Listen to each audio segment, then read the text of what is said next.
आज आपण बनवणार आहे अख्खा मोसर।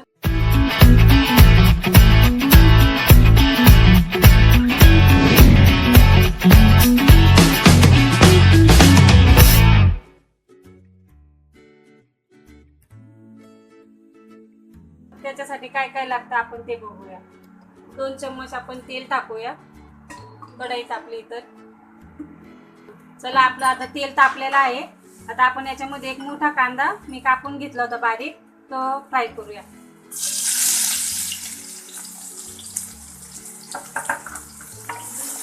मी आधीच नाही का मसूर शिजून घेतला होता।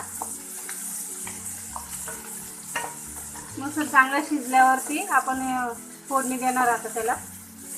आधी कांदा चांगला परतून घेऊया।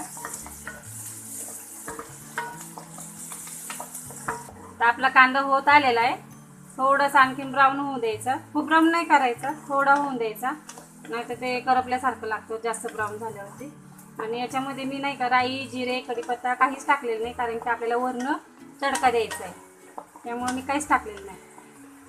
आता एक टोमॅटो कापून टाकलेला आहे, मीडियम साईजचा आहे, जास्त मोठा पण नका टाकू आंबट लागायला। हा मीडियम साईजचा आहे, त्याला पण चांगला मऊ होईपर्यंत परतते। आता आपला टोमॅटो नाही का मऊ झालेला आहे। आता आपण आपले घरगुती सुके मसाले सगळे टाकूया। हा कांदा लसूण मसाला आहे, 3 चम्मच टाकते छोटे।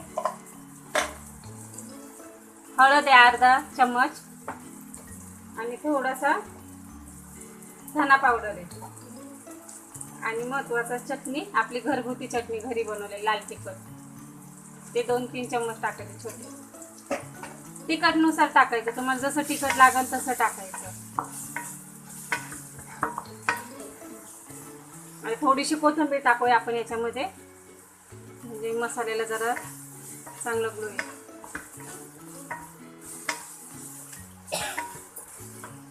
थोडंसं पाणी टाकूया आपण याच्यामध्ये।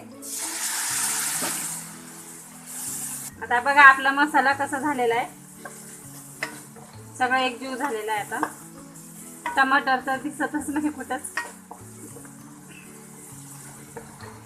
आता हा एकजीव झालेला आहे। आता आपण याच्यामध्ये नाही का अख्खा मोसर मी आधी शिजून घेतला होता, जेवढा मला पाहिजे होता तेवढा। आता आपण तो टाकून देऊया।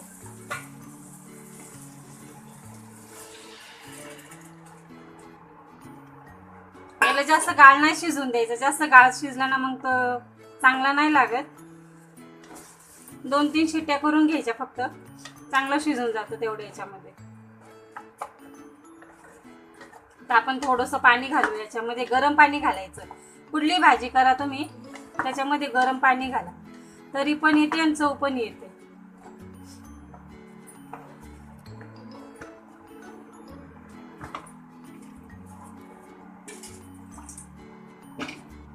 जेवढं आपल्याला पाहिजे भाजी तेवढंच पाणी टाकायचं, जास्त पातळ नाही करायची, नाही तर चांगली नाही लागत जास्त पातळ झाल्यावर। त्याला आता आपण 5 मिनिटं चांगली उकळी येऊ द्यायची। आता भाजीची उकळी येते तोपर्यंत आपण नाही का तडक्याची तयारी करूया।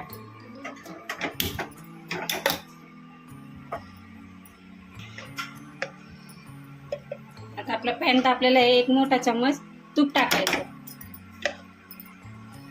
तुपाचा तडका दिला की भाजीला जास्त चव येते। आता तूप तापलेलं आहे आपलं, चांगलं वितळून गेलं ते। त्याच्यामध्ये थोडीशी टाकू आपण राई।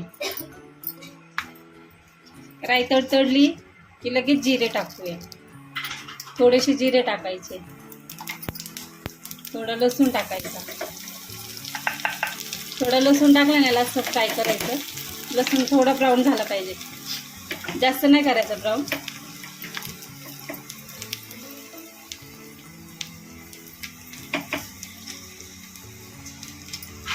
त्यात कढीपत्ता टाकायचा,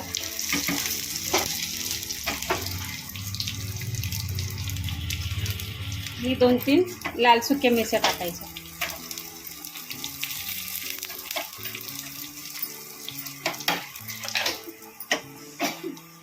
हे घ्यायचं आणि आपल्या इकडल्या भाजी टाकायचं, झाकून घ्यायचं, तडका घ्यायचा, याच्यात टाकायचं, झाकून ठेवायचं।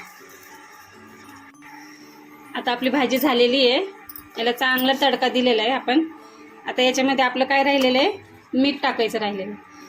मी प्रत्येक व्हिडिओमध्ये काय सांगत असते, मीठ सगळे शेवटी टाकायचं, जेणेकरून आपली भाजीचा अंदाज किती असतो किती नाही त्याप्रमाणे आपली भाजी होत आली ना तेव्हाच मीठ टाकायचं. आता आपण अर्धा चम्मच मीठ टाकूया आणि थोडीशी कोथिंबीर पण टाकूया. मस्त छान दिसते भाजी बघा, तुम्ही पण बघू शकता. ओली भाजी ठीक आहे, भाजी घट्ट थोडी असायला पाहिजे, थोडी पातळ असायला पाहिजे, मीडियम असायला पाहिजे. जास्त घट्ट पण नको आणि जास्त पातळ पण नको. आणि तो पण सुगंध येतोय ना काय सांगू. आता आपण थोडासा गरम मसाला टाकूया. हे ऑप्शनल आहे, तुम्हाला टाकायचं असेल तर टाका, नाही तर नाही टाकलं तरी चालेल. मला वाटलं टाकावं थोडंसं म्हणून मी टाकते.